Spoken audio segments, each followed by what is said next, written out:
In the last 100 years, we have wiped out diseases that kill millions. We have connected 8 billion people across a single network. We have added over 3 decades to how long a human life can exist. We have sent machines to the edge of the solar system and watched them live. By almost every measure we know, human life has improved beyond what any generation before us could have imagined. So, why in survey after survey, in country after country, do the majority of people say they believe the world is getting worse? That gap between measurable progress and felt experience is one of the most interesting and the most rarely asked question of our time. And the answer forces us to ask something uncomfortable. What exactly do we mean by progress? Progress, as we have come to use the word, almost always means same thing, more capability, more speed, more access, more power over physical world. We build a faster horse, then a car, then a jet, then a rocket. Each one expanded with what was possible. Each one counted as progress. But notice what that definition quietly leaves out. It says nothing about whether people are wiser, nothing about whether relationships have deepened, nothing about whether the ability to pay attention, to be patient, to sit alone with your thoughts has grown or shrunk. It measures what we produce. It says almost nothing about how we feel inside. One famous philosopher describes modern society as an achievement society. That one replaced external obligation with internal performance pressure. We no longer have a master telling us to work harder. We have taken that pressure on ourselves. And that, he argues, produces not freedom but exhaustion. We build everything around producing more. We forget to ask what all that was for. Every technology in history has been a trade. The printing press spread knowledge but also spread misinformation at a scale previously impossible. The car gave us freedom of movement and restructured cities around the machine rather than the human beings. The telephone connected people across the distance and began the slow erosion of letter, the visit, and the unhurried conversation. We accepted each trade enthusiastically because the gain was immediate, visible, and exciting.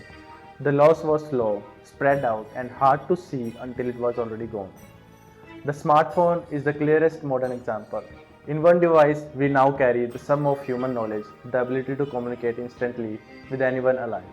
A library that could have been an envy of Roman empires. We also carry an infinite scroll built by some of the smartest physiologists ever hired, specifically designed to prevent you from putting it down. We have more information, we may have less wisdom. That is not the progress by any ancient definition of the word. Here is the paradox at the center of all of this. The same forces have been reduced childhood deaths, connected isolated communities, and given voice to billions of people who had never heard one.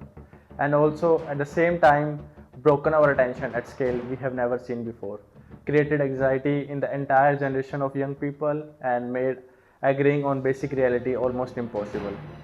These are not separate things with different causes. They are different results of same process. Progress always had this character. Agriculture fed millions and also created the conditions for famine, hierarchy, and disease at the scales hunter-gatherers never experienced. Antibiotics saved hundreds of millions and also gave rise to bacteria that those same antibiotics can no longer kill, which may be one of the biggest medical problems of the coming century. The philosopher John Gray has argued that the idea of progress itself is a kind of modern faith, a belief that the future will be better than the past and that human history has direction. That is, the suffering is temporary and improvement is permanent. He does not argue it's wrong, he argued it stops us from saying what we are losing even again. A society completely focused on moving forward has no way of asking forward towards what exactly. None of this means we stop building. None of this is the argument for going back to something simpler because simpler was shorter, harder, and more painful in ways we quietly forgot. But it might be an argument for expanding what we count. GDP measures the value of everything we produce. It cannot tell the difference between a hospital and a prison, between a therapy and a weapon, between a social media platform that connects and one that isolates. It counts exchanges, it cannot count something meaning. What would it look like to build a society that measures wisdom alongside productivity, the depth of attention alongside the speed of information, the quality of being alone with your thoughts alongside with the volume of connection? We have never been more capable. That is real. That matters enormously. But capability without direction is just speed. And speed without knowing where you are going is not progress. It's just the movement.